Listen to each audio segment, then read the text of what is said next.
Good afternoon class 4th students. हम part 3 Hindi के part 3 का अभ्यास क्लियर कर रहे हैं, याद कर रहे हैं।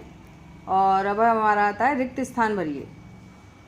रिक्त स्थान में भी यही है, आपको पूरा वाक्य पढ़ना है तब याद करना है। आपको शब्द पूरा वो जो भी आपको शब्द इसमें भरना है वो आपको अपने आप याद हो जाएगा।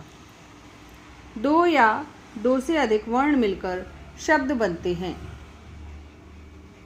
अर्थ के आधार पर शब्द 3 प्रकार के होते हैं। शब्द को 4 आधारों पर बांटा गया है। निरर्थक शब्दों का कोई भी अर्थ नहीं होता। अब देखिए, ये हैं निरर्थक शब्द जिनका कोई भी अर्थ नहीं है। इनको यदि हम क्रम में लगाएंगे, एक सार्थक क्रम में लगाएंगे तो सही क्रम में लगाने के बाद एक सार्थक शब्द बनेगा। ये देखिए गलत लिखे हुए हैं, रबंद, राघो, जिताबी, ये सब जो है गलत शब्द लिखे हुए हैं। आपको क्रम में, व्यवस्थित क्रम में लगाने हैं। देखिए पहला है दीपावली, बंदर, घोड़ा, पिताजी, किताब, भारत। तो ये आपके सही शब्द हैं, ठीक है। तो आपकी परीक्षा में भी लिखने को आएंगे। अब आपके आते हैं प्रश्नोत्तर। शब्द किसे कहते हैं? अभी मैंने आपको पाठ में पढ़ाया है, शब्द किसे कहते हैं। देखिए,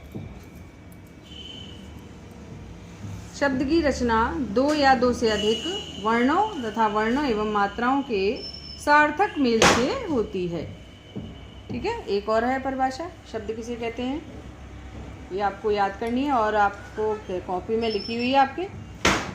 2 या 2 से अधिक वर्णों एवं मात्राओं के सार्थक मेल को शब्द कहते हैं। ठीक है। शब्द को, दूसरा प्रश्न है आपका, शब्द को किन किन आधारों पर बांटा गया है? शब्द को 4 आधारों पर बांटा गया है। उत्पत्ति के आधार पर, बनावट के आधार पर, प्रयोग के आधार पर और चौथा है अर्थ के आधार पर। ठीक है। ये उत्तर है आपका प्रश्न 2 का। अर्थ के आधार पर शब्द के प्रकार लिखो। अर्थ के आधार पर शब्द मुख्यतया 3 प्रकार के होते हैं। पर्यायवाची शब्द, विलोम शब्द, अनेकार्थी शब्द। ठीक है। तो देखिए, ये कठिन शब्द भी हैं थोड़े, इनको आप लिख कर देखिए तभी आपको अच्छे से याद होंगे।